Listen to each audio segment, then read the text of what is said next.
Salut à toutes et à tous et bienvenue dans ce nouveau tutoriel Figma. Aujourd'hui, petite vidéo imprévue, tout simplement parce que Figma vient de sortir un nouveau, ou plutôt une nouvelle série de mises à jour. Ils en font en général au cours de l'année. Il y en a plusieurs qui sont disponibles, mais c'est souvent des petites améliorations mineures.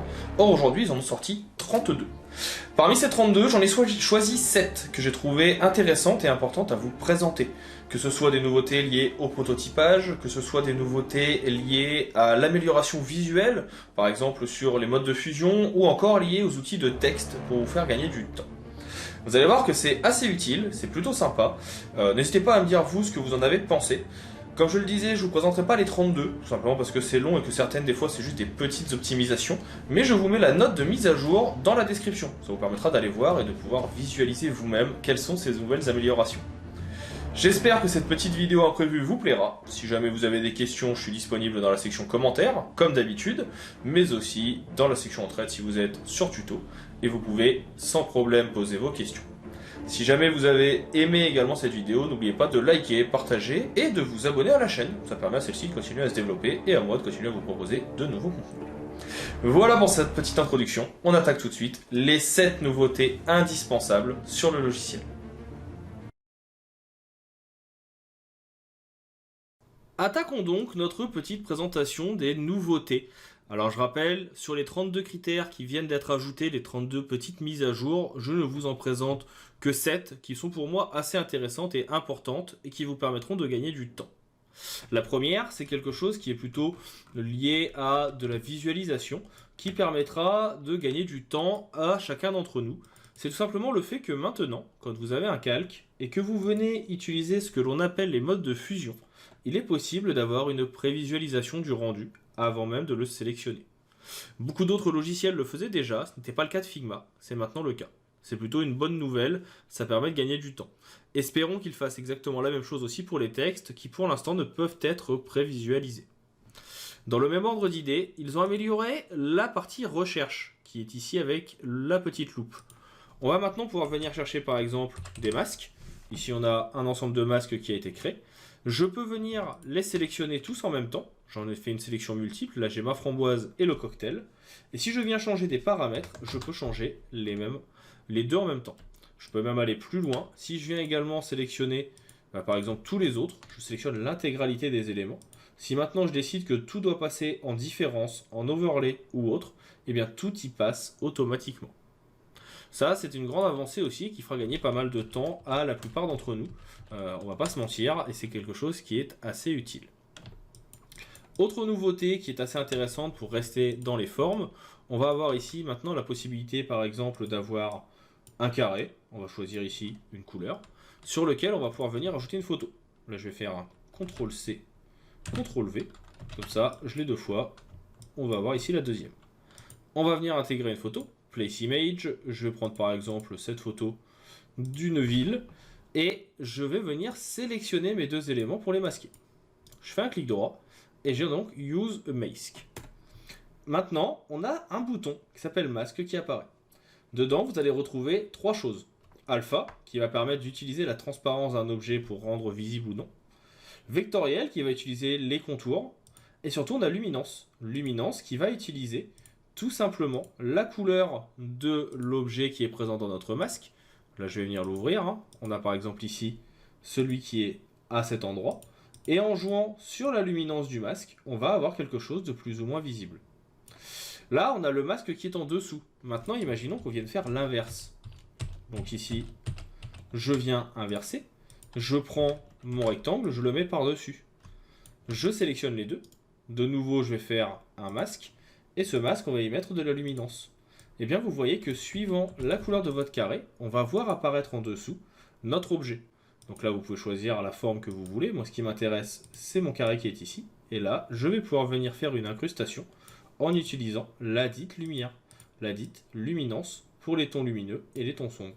Et donc, ça va permettre de pouvoir venir faire des effets graphiques. Ça va permettre de pouvoir venir changer les couleurs et le travail de nos éléments en quelques instants. On pourra même venir mettre une autre forme en dessous, avec ici, par exemple, du rouge, du bleu ou du vert.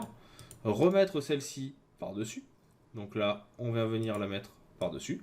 Et on a donc la luminance qui permet de venir créer des effets graphiques. Donc c'est quelque chose qui est assez intéressant, qui n'est pas à négliger, et qui permet de faire des effets graphiques. Maintenant qu'on en a terminé avec les effets graphiques, on va parler aussi de police d'écriture. Il peut arriver dans un bloc qu'on ait parfois des éléments comme celui-ci, comme ces guillemets. On aimerait que les guillemets elles sortent du bloc pour ne pas avoir ici cette petite différence, que notre L soit bien aligné avec le V et les autres lettres. Jusqu'à maintenant, il fallait faire 2 blocs de texte, ce qui est un peu contraignant. Et bien maintenant, si vous allez cliquer ici dans les 3 petits points et que vous venez dans Détails, vous avez Engine Punctuation. Ça permet tout simplement, en le cochant, de faire sortir la ponctuation du groupe pour aligner efficacement notre texte. Et ça aussi, c'est quelque chose qui n'existait pas avant, que je trouve assez important et intéressant. Dans le même ordre d'idées, on a la possibilité maintenant de venir écrire par exemple un texte. On va écrire ici coucou, que je vais venir agrandir. Donc pour ça, j'agrandis mon bloc, je viens agrandir la taille. Et quand mon texte est écrit, même si je viens le réduire, on a ici toujours une petite marge au-dessus. Et bien pareil, cette marge, on peut la supprimer pour que notre bloc maintenant s'adapte automatiquement à notre texte. C'est également dans les 3 petits points. C'est ici dans Basique. Et là, on va avoir dans le Vertical Trim, non plus ici quelque chose qui va être au-dessus et en dessous, mais quelque chose qui va venir s'aligner.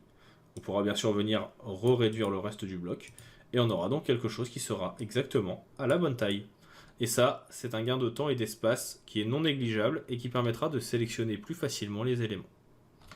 Toujours dans le même ordre d'idée, on va venir ici agrandir. Il était possible dans Figma, jusqu'à aujourd'hui, de venir faire des listes. Par exemple en écrivant 1, en faisant espace et en disant liste, liste 2, etc. Il était jusqu'à maintenant impossible de venir faire une liste qui serait à partir d'un autre chiffre. On commençait automatiquement par 1. Et bien cela a été revu. Si maintenant vous voulez commencer par 4, vous faites 4 points, un espace, et on se retrouve avec une nouvelle liste qui commencera au chiffre que vous aurez précisé. Ça aussi, c'est quelque chose qui manquait et qui faisait perdre pas mal de temps, parce qu'on avait justement pas cette logique de liste. On va pouvoir maintenant commencer de où on veut et de comme on veut. Donc ça, je vous recommande de le tester. Enfin, la dernière option, je ne peux pas vraiment vous la montrer parce que je n'ai pas de projet à l'heure actuelle sur mon Figma pour vous le présenter, mais c'est quelque chose qui va avoir lieu avec les prototypes. Jusqu'à maintenant, la position, lorsque l'on venait faire un défilement, un scroll sur un objet, était soit suivre le parent, c'est-à-dire qu'il suit l'objet auquel on va le lier, soit il va être fixé en haut. Et bien maintenant, il y a aussi une option qui s'appelle Sticky, Stop at to Edge, qui va permettre de pouvoir avoir quelque chose qui viendra s'accrocher en haut. Je reviendrai dessus un peu plus tard, parce que c'est quand même une fonctionnalité que je trouve extrêmement intéressante. Je vais vous préparer un contenu sur le sujet, et on en reparlera. Donc voilà pour cette petite vidéo sur les nouveautés. Vous voyez qu'il y a quand même pas mal de choses. Si vous voulez plus d'infos sur ce qui est sorti sur Figma parmi les 32 astuces, vous allez juste taper Figma et nouveautés.